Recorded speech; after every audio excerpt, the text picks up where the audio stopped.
Welcome to my chambers. The hack on the Democratic National Committee, which exposed emails, continues to intrigue. The emails, which were exposed by WikiLeaks, revealed a very strong bias on the part of high officials in the Democratic Party for the candidacy of Hillary Clinton, and a very strong prejudice on the part of the same people towards the candidacy of Bernie Sanders, even though such bias and prejudice had been alleged by Sanders and denied by the Democratic National Committee. It even resulted in the resignation of the chair of the committee as a result of a unanimous request from the members of the committee and the intervention of President Obama himself. But in order to get this issue off the front page, the DNC and the Clinton campaign decided to blame, of all people, the Russians. They accused Vladimir Putin of being in cahoots with Donald Trump and having his intelligence services hack the DNC to expose emails to make Mrs. Clinton look bad and thereby benefit Donald Trump. But the Russians had nothing to do with it, because this week, a 30-year veteran of the National Security Administration, the NSA, the domestic spies who spy on all of us all the time, the former high-ranking NSA official who developed the software that the NSA now uses, which allows it to capture not just metadata, but content of every telephone call, text message, email in the United States of every person in the United States of America. This individual said, guess what? The NSA hacked the Democratic National Committee. Why would the NSA hack the DNC?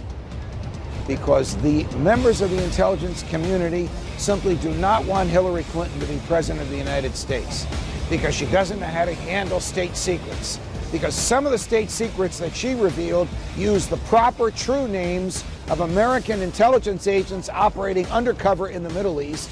When they lost their covers, they ran for their lives, and some of them didn't run fast enough and lost their lives. It's very telling that the intelligence community would feel so strongly about Mrs. Clinton that they would attempt to sabotage her campaign to prevent her from becoming their boss. It's also telling that these folks would break American law in order to, in their view, save it. Welcome to my chambers.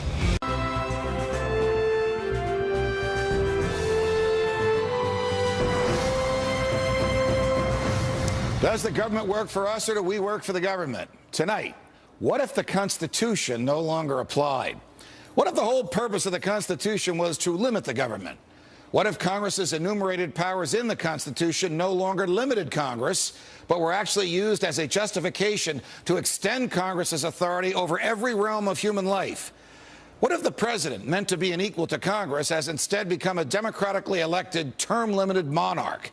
What if the president assumed that everything he did was legal just because he's the president?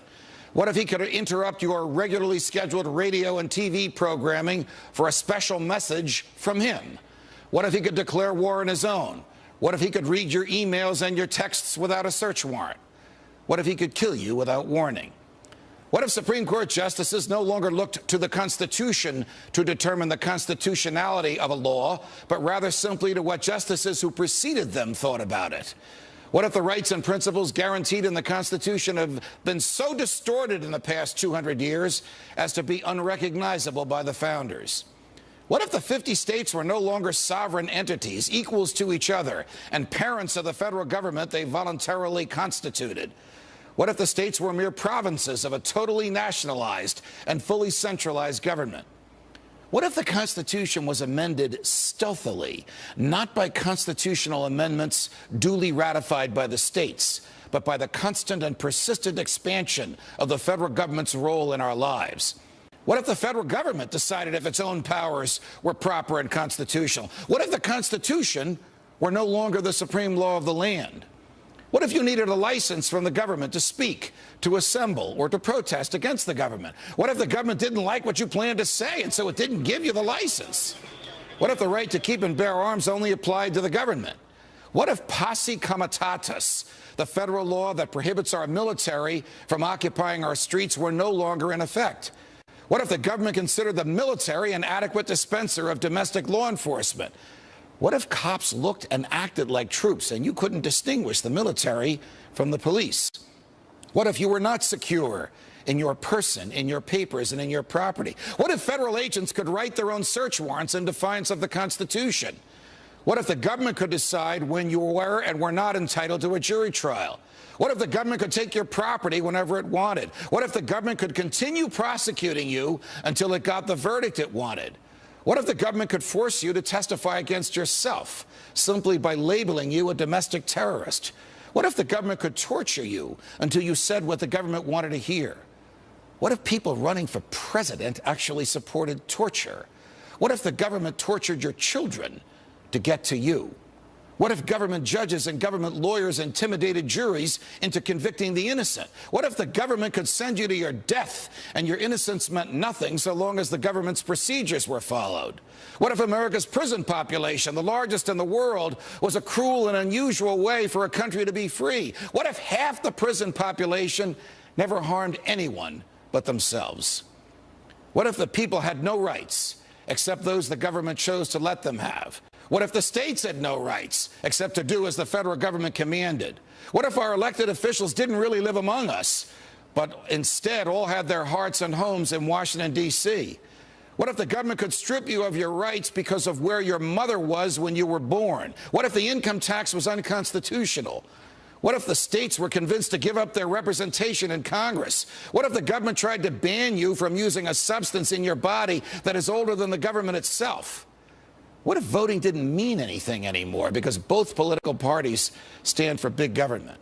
What if the government could write any law, regulate any behavior, and tax any event? The Constitution be damned.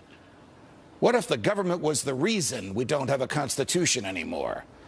What if you could love your country but hate what the government has done to it? What if sometimes to love your country you had to alter or abolish the government? What if Jefferson was right? What if that government is best which governs least? What if I'm right? What if the government is wrong? What if it is dangerous to be right when the government is wrong? What if it is better to perish fighting for freedom than to live as a slave? What if freedom's greatest hour of danger is now? Now, Governor Ventura, it's a pleasure. It's my pleasure, Judge. Keep up the great work. You're the only voice of reason out there. Well, thank you very much. I enjoyed reading the book, but it kept me up late at night because there were some things in here that terrified even me, and I call myself the night watchman of the government. What's the lesson of this? What do you want people to learn with 63 secret documents the government doesn't want you to know about? Well, first of all these documents in this book are in the public domain. Now, we broke no laws. They are out there. What I want the people to learn is what was terrifying to me, Judge, and depressing doing this book is that when you read some of these documents, you could substitute the word Nazi and it would work. What do you mean? Our behavior. Don't get me. The United States government. Government. Military, executive branch, Central Intelligence Agency. Don't get me wrong, we have many great people in government, honest people, patriotic people, but we also have evil in our government. All right, but we didn't mass exterminate people like the Nazis did. You're talking about an attitude. Wait. What about going down to Nicaragua and intentionally giving syphilis to 300 to 400 people so we could see if penicillin worked? That we know about. What about Operation Northwoods? Well, tell us about what the military wanted JFK to do in Miami in order to get rid of Castro. Well, the military wanted to use our CIA and the Joint Chiefs wanted to use our CIA and military to attack certain parts of the United States and make it look like Castro did it so that the country would get up in arms and support an invasion of Cuba. And what did JFK say about that? JFK told them to take a hike. And when JFK told them that he was going to pull troops out of Vietnam because he believed that that was a fruitless and immoral war, and I'm no defender of JFK, though in these two instances I agree with what we now know is his judgment. What did the military do? Or what happened after JFK was murdered that the military and LBJ did to shore up support for the Vietnam War? Well, they had what was called the Gulf of Tonkin incident. And in 2004, when I was teaching at Harvard, McNamara came through and admitted it never happened, that it was a false flag made-up event, and that's eventually put 58,000 of our generation died, and probably 1 million Vietnamese over something that never occurred. In the official Gulf of Tonkin incident, and there are documents about it in the book, was that American ships peacefully in the Gulf of Tonkin were attacked by North Vietnamese. And yeah. in fact, there may have been some ships there, but they weren't attacked. No. And on the basis of that, President Lyndon Baines Johnson got the Congress of the United States not to declare war. We haven't declared war since December 8th, 1941. Correct. But he got the Congress to authorize him to fight this war against North Vietnam. Exactly, and that put ground troops in there. That's what happened. What's the big picture here? Why does the government lie? Why does the government kill? Why does the government hide this from us? Well, I don't know. You better ask them. You know what else? Do you realize, Judge, that last year the government classified 16 million documents top secret that you and I are not allowed to see? And I challenge that, saying I'm allowed to see everything. You know why? I pay taxes. And I have every right to know what they're spending my tax money on. Well, we know some of the things they're spending your tax money on because of WikiLeaks and Julian Assange. It is alleged that a private first class named Bradley Manning, who's probably being tortured by the military as we speak, we know there's psychological torture being visited on him, leaked this information to Assange, and Assange leaked it to the world. What do you think of WikiLeaks and Julian Assange? I think they're heroes.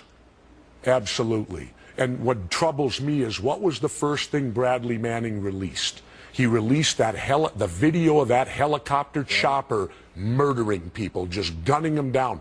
So now he's in prison, but these murderers are walking free. Well, why isn't he, and maybe this is a legal question that you should be asking me, why isn't he protected by the whistleblower laws? I mean, basically, he revealed that the government committed murder. He should be protected for that revelation, shouldn't he? Well, because I think that the whistleblower laws, they're there, but they don't exist, if you know what I mean. They put them out there to look good. Right now, whistleblowers are being prosecuted at the highest level ever. And it's clearly they're sending a message. You know what I had happen to me the other night?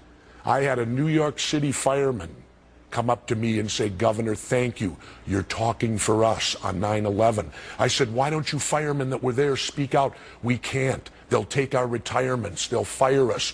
You're the one that's standing up for us firemen and telling the truth of 9/11. It's very interesting that people are worried about losing their benefits if they speak the truth. The truth used to be a premium in this country. Now you get punished for it. Yep. Now here's the very, very troubling news. The FBI knew that servers were wiped clean, that BlackBerries were smashed and destroyed, and that a laptop was lost in the U.S. mail. The FBI ought to have pursued Mrs. Clinton and the people around her for obstruction of justice, and it did not do so. That is exceptionally distressing. The case against her for failure to secure state secrets is overwhelming. Now the case against somebody, we don't know who, for obstruction of justice is overwhelming, and Megan, the FBI has done nothing. Someone, somewhere, it must be the White House, has restrained the FBI from doing its job.